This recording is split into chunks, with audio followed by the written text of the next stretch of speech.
I thank both those gentlemen for being up here and having the opportunity to speak. I think this is valuable experience, no matter how nervous they may be, having the opportunity to stand up here in front of the podium. But it is a great experience for them. Going backwards to last week, you hate to lose. You hate to lose. It was a great venue. It was a great environment. It was an opportunity to play an SEC team. We talked about the challenges that we had, who we were playing. And it's not just the talent level, and we can talk about some individual players from Mississippi State, but I think what they've done such a great job of is they know how to win, and they have won a number of games coming into it. We talked about they've been scoring on special teams, they've been scoring on defense, and those were the things that we were going to have to eliminate. And I thought through really about the first quarter and a half, quarter and three-fourths, almost till halftime, I thought really we had done a really good job on both sides of the ball, moving the ball on offense, being able to put it in the end zone, and then being able to get some stops on defense. But it seemed like when the block punt happened, you give up 7 points there. Then we had a roughing the punter. They went on to score there. We threw a pick six, which really is Jeff's first interception of the year. Even though we may have some on the stat sheet, it's hard to give him an interception when it bounces off a receiver's chest to an interception. I thought that was the first ball that he threw that was put in danger, which is pretty good when you're talking about he's in the 7th game of the year before he really throws a ball and throws an interception. And it just happened to be they're athletic enough to make you pay with it when you make those mistakes. And there's 21 points, and all of a sudden the game got out of hand. I was proud of the way our team competed. I was proud of the physical nature in which they played with. I was proud of the way they played together.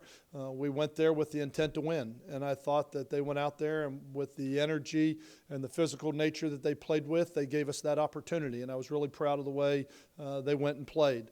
From an offensive standpoint, I think anytime you can throw for 300 yards, have over 400 yards against an SEC team, score 17 points in the first half, have 24 first downs, there were a lot of positive things that we can build on with the offense. And I think the same thing when I look at defense and I look at giving up, it was 3.8 yards per rush, I believe it was, against a big, powerful, physical football team like we had the opportunity to play. I was really proud of a lot of the things that the defense did, and the same thing on special teams. We had a 55-yard punt that was down inside the 2-yard line. I thought our kickoff cover team was as good as it had been all year against a very explosive football team that could have really not could have, has hurt a lot of people with their kickoff return. I thought our kickoff team did some good things. We were 100% on our field goals. When you lose, there's a lot of ways to look at a game. And we can sit and we can nitpick on a lot of the negative things that we did, or we can say that we have an awful lot of positive things going for us right now and some things to build on. There's certainly some things that we need to correct with the punt protection to make sure that something like that doesn't happen again.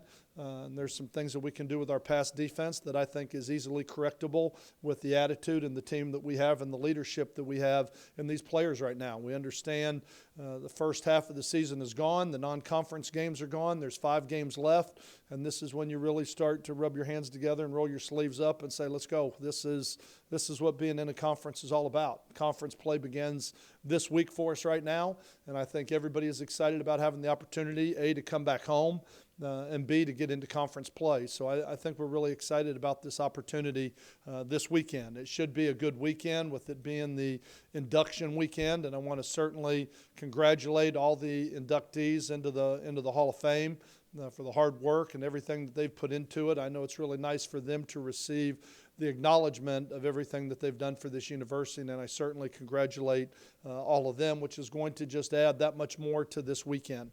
We've got a very good opponent this weekend. I've got great respect for Coach Stockstill.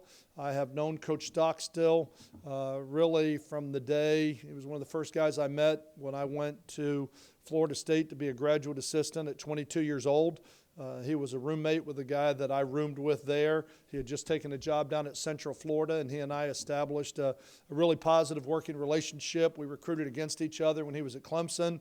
We coached on the same staff together at South Carolina, which was one of my more memorable years of coaching, is having the opportunity to coach with him, and I consider him one of my good friends in this business. I look now at the film, and I see little Brent Stockstill out there running around playing quarterback, and I can remember him pretty much when he was in diapers. I can remember him when he was little. I also had the opportunity to be involved in the recruiting of him, had him in camp. Really like him as a competitor. He's smart, he's intelligent. He's doing a great job of running that offense right now. He's throwing for over 300 yards a game. He's doing a really nice job. They've got two receivers that are both top 10 in our league in reception. I think they're both top 20 in the country, if I'm saying that properly. I know they've got two receivers, both have over 50 catches, very active with what they do. They've got an athletic offensive line, but I think right now Brent Stockstill is the one that's making the wheels on the bus go round. I think he is doing a great job of running that system, and it'll be a challenge for us, especially when you look at we just gave up over 300 yards passing to an SEC team and having the opportunity to play them and see the success that they're having. It'll be a great challenge for us. This is a team that you certainly don't take lightly. You can look at their schedule and say, or look at their record and say they're 3-4, but yet they've lost to Alabama. They lost to Illinois by 2. They lost to Vanderbilt by 4. I mean, you look at it, they're 2 plays away from sitting here 5-2 right now with a really good schedule that they've played. So this is going to be a great challenge for us, and I think right now it all starts with their offense. I think they are putting up a lot of points. When I look at them defensively, they return 8 starters off last year's team. They run around. They pressure you a lot. They blitz probably, I think it's about 50 to 55% of the time. They are bringing somebody. They're not a sit on their heels and sit still type of team. The team we just played is big, strong, and physical. Don't do a lot of twisting with their defensive line, where this is just the opposite. The end will become the rusher on that side. The 3 technique will loop to this side. I mean, a lot of cross and looping, very athletic defensive line. And they'll pose some problems a little bit for us with their defense and with some of the things that they do athletically up front. I think it's a really good football team, and I'm excited about having the opportunity to get into conference play and getting back home and having the opportunity to play in front of our home crowd here at 2:30 in the afternoon. What did you and Manny have to say to one another after the game? Just, I think there's great respect there. I had an opportunity to talk with them for about 20, 30 minutes before the game when both teams just first arrived to the stadium. And I take a walk around the field, which is one of the traditional things that I do as soon as we get to the stadium, just to walk the entire field. And as I was down at that end, he came walking out as the buses had just arrived. And I had an opportunity to visit with them. And you know what, Manny is a good friend. He is an excellent football coach. I'm glad to hear that his family is doing well and everybody has made the adjustment back to Starkville as well as they have. And then after the game, I just told him I thought they did a great job on defense, thought they did a really nice job, and we complimented each other and we're very cordial and with everything. But I have great respect for Manny. Brent Stockstill as a redshirt freshman on pace to break a lot of records. Do you think being a coach's son has helped him to do that as a freshman? Yes, without a doubt. I think Brent has been as they call him, the gym rat. You know what I mean? He has been a coach's son growing up around the game his whole life, growing up around the practice fields, coming to work with Dad, watching film, all those things. I think he has had a passion for the game ever since he was small. He's very intelligent. He's very smart. He like I said, I think he's the one making it work. They go at a very high tempo with what they do. And then they give you a lot of different formations and run a lot of different things. And I don't think they could do it if he wasn't where he was cerebrally with what they're doing offensively. I think he's really special, not just with his physical talents and abilities, but with where he is mentally and how well he understands the game. He's doing a great job. It's impressive watching him on film. Proud of him.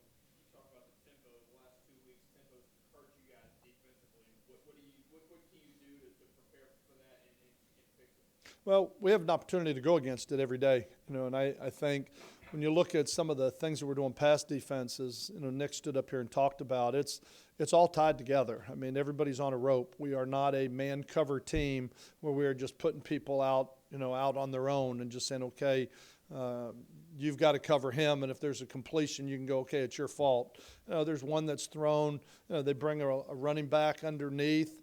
Nick's doing a great job of dropping in his pass pro. He sees it.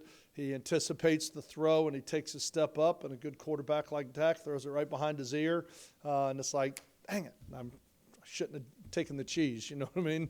Little things like that. And that's where I think they know that we can get better. And watching the film last night, I think everybody was encouraged because the mistakes are made can be corrected. It's one thing if you go out there and physically you're just like, wow, we never had a shot. We never had a shot in that game. But I think a lot of these little things can be corrected, and it's good to see all the run-pass conflict that we got, and especially it's really hard to stop when you have a running quarterback and the pass-run conflict is the quarterback running downhill.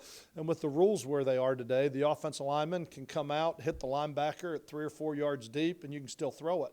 And so right now it's really hard. I think everybody defensively in college football is struggling with the run-pass conflict and how to teach it right now. But I think our players are I think they're eager to improve and get better.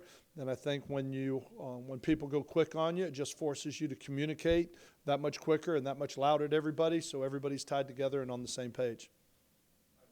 Kickoffs, starting at 25, 26, 14, 11, 25, 25, 29, averages 19, obviously not good. What can be done to help boost the field position? Any changes that will be made on the kickoff team to try to get the squad going forward? Yeah, I mean, I thought, believe it or not, even with where some of the numbers were in the kickoff return game, I felt like, felt like our front wall probably played its best game. Our front wall of it really did some good things, but we did not field the ball very well. I mean, obviously there were 2 they put on the ground and we kind of bobbled and then had to go back and pick it up, and those are the ones that are inside the 10. Then we had 1 we kind of caught, bobbled, stepped in the end zone, decided to come out late. We probably started on the 9. I think that might have been the one on the 9. There were some decisions made back there, and sometimes when you put a freshman back there, even though he may be talented, it's still about making good decisions and fielding the ball back there. And we've got to do a much better job, because I think a lot of that was the result of that. When we had an opportunity to get some returns against an SEC team, to get the ball and to come out from the goal line and to be able to get to the 25-yard line, and some of the things we were doing, there were at times it was close, but what you've got to eliminate is those balls that we bobbled where you're starting down around the 10-yard line. Those are decision-making things, and we'll definitely talk about it as a staff this week and who's going to start back there. Jaquise will be one of the conversations, but I can't tell you that he would start at this point. What about the punt? What exactly happened on the block punt? It seemed like guys were running upfield, and Mississippi State had like 3 or 4 guys running free to block it. No, the right guard didn't block anybody. And that left 2 on one of the back wall, on the back wall. That left 2 on the back wall, and there was 2 on 1, and he got tied in. We're a zone protection team, not a man protection team. And with the 2, he got tied into the inside guy, and the outside guy came free. I mean, that's what happened. Is it frustrating that it seems like every week there's a different aspect of the special teams that is kind of flawed? I mean, it's almost like you're plugging one hole, and then the next week another opens up, whether that's kickoff, you fix the field goal, and now a punt block, and et cetera. Right, well, and when you're dealing with 18 to 22-year-old young men, sometimes they're going to make mistakes. And, nobody feels worse than the guy that missed the block. But it's nothing that we haven't seen before, I'll put it that way. I mean, it wasn't a structural thing. It wasn't a scheme thing. It was an execution thing. And I know, dang it, that's me, kind of, my bad.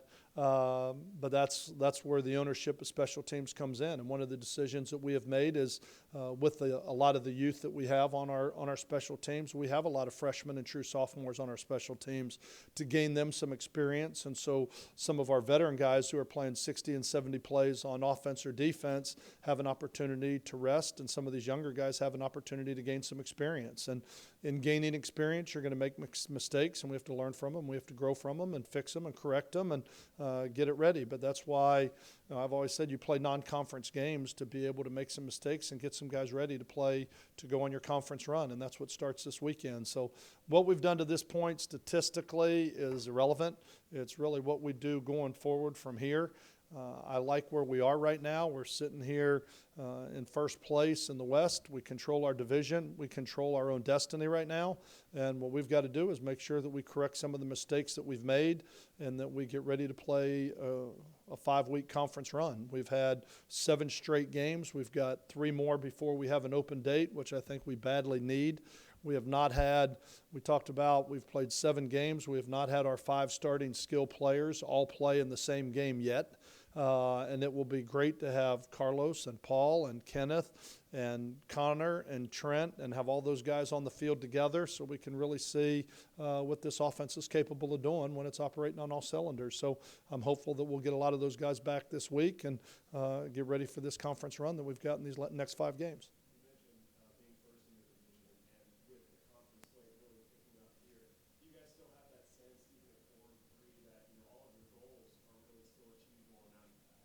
Yes, the sky's falling because we lost to a Big 12 team in triple overtime on the road and an SEC team on the road. I'm not ready to throw this team under the bus and say they're not very good.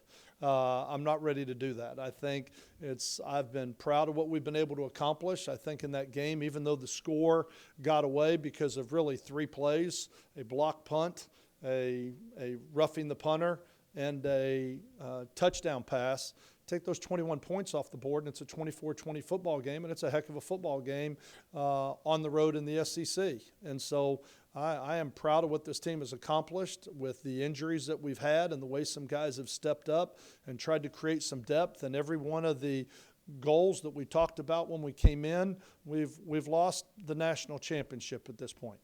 You know what I mean? That's what we've lost. We've lost the national championship. I don't know what the odds makers in Vegas said at the beginning of the year, but I don't think we were one of the favorites. I mean, so when you look at what we've lost, I feel good about where we are right now. I feel good about the experience some of these young guys are gaining. Jared Kraft being able to get these reps, Boston Scott being able to get these reps, to see Marcus Gaines grow up the way he has in the last 3 weeks with Carlos being out, to see Marlon Watt show up and to see what he did, to see Cedric Cooper doing the things that he's doing, Aaron Robertson right now, Trey Spencer are 2 corners that are getting a lot of work in special teams that may have to start one of these games down the road. I think they are getting better and starting to get it. I like what Brandon Derman's doing and the progress he's making. Jalen Ferguson has been a really pleasant surprise. I like where this team is growing, how it's evolving, and how it's coming together for what we need to do for these final 5 weeks in the season. So for the average person that looks at a win and loss record and evaluates the team, I look at the body of work right now, and I've continued to say we're a work in progress, but I really like the growth, the development, and the maturity of a lot of the young players on this football team and the leadership that we're getting from a lot of these upperclassmen that are playing.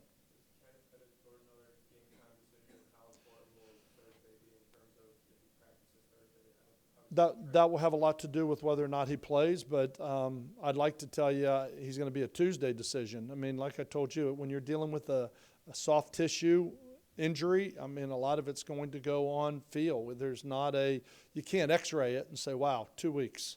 You know, it's how is it going to heal and how's it going to come together. And I think he told me he feels better this Sunday than he did last Sunday. I thought 2 weeks ago he was a game-time decision. I didn't think he was ready. We came into this week, I thought that he could go if we needed him to. He had energy. I felt like he was still a little bit hobbled late in the week, and I thought it was more adrenaline than it was health. You know what I mean? That it was more adrenaline that made him ready to play. I made the decision not to play him in that game. And then as we come into this week, I'm hopeful we can practice Tuesday, but we'll see Tuesday. It's kind of, I'm not trying to play games with it. I don't know. I'm very hopeful that we'll have him back, Carlos back, and Paul, I think, came out of this game. He only played about 25, 30 plays in this game, played more in just a third down mindset so we could kind of pull back on his hamstring a little bit. And I think he feels as good as he has all year with his hamstring coming into this game. So hopefully we'll get them all back. It's a ligament in his ankle.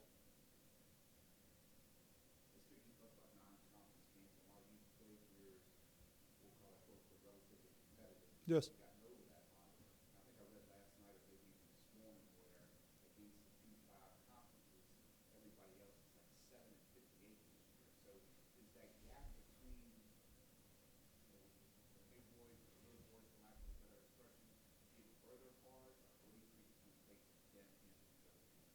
Well, I'm not going to say it's getting – I think off the field is getting farther and farther apart. I think resource-wise it's getting farther and farther apart. And I think probably recruiting-wise in some respects it's getting harder because of the amount, the separation, the financial separation between the programs. It's making it harder. But I look at on the field, I think we can be competitive. Can we win? Well, we got to play better. We can't do the things we did Saturday and win. You know, you can't get a pump blocked. You can't throw in a pick six. You can't do those type of things. But I also look at it and think there have been some really competitive games. As I talked about, Middle Tennessee loses by 2, you know, to Illinois. They lose by 4 to Vanderbilt. I look at our game in triple overtime with Kansas State. I think they're hard. I think when you play on the road in some of these venues with their conference officials, it's very difficult. Everything, you know what I mean? It's all an uphill climb. It's all an uphill climb, and you just don't get a lot of the breaks. You know, the breaks don't really come your way. But I think that, I look at a lot of teams that are in this league in Conference USA that right now are competing, you know, with a lot of teams that are there. But, yeah, we've got to get over that hump, and you got to find a way to win it, because it's not a moral victory to say, wow, it was 3 overtimes. Wow, we were right there. We just had a couple turnovers. If you want to win, if you want to be a good football team, those are the games you got to win.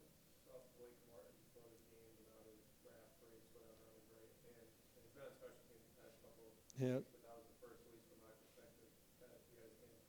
Right. Getting to 100% now, because he had a wrist and was very limited with what he could do with carrying the ball. But I think you'll see his role as a running back start to pick up now that he's got the use of both hands. Have you made any decision with Kirby in terms of No, I told Kirby that, you know, if we do what we're supposed to do, we're at the halfway point right now. If we do what we're supposed to do and play in, and you can find a way to win the West and play in a conference championship game and a bowl game, you have 7 games left on the schedule. And so right now I think we're at the halfway point. I've told Kirby all along, let's rehab the heck out of it. Let's work like we're trying to get back. When you're cleared and we're good to go, then let's sit down and make that decision. But trying to decide, well, if he comes back today, we'll play. And if he comes back next, let's wait and see when he's healthy. When he's healthy, then we'll sit down and evaluate it. And at this point right now, he's not there for this week, but he's making progress. He's getting better. It's getting stronger. And it's just a matter of when, after working with Gerald and Coach Hester down in the weight room, that they feel like he is strong enough to be able to hold up. Kind of a 4 to 6 week, which is about where we are. Anything else? All right, thank you. Thank you all very much. Appreciate it. Thank you. See you this weekend.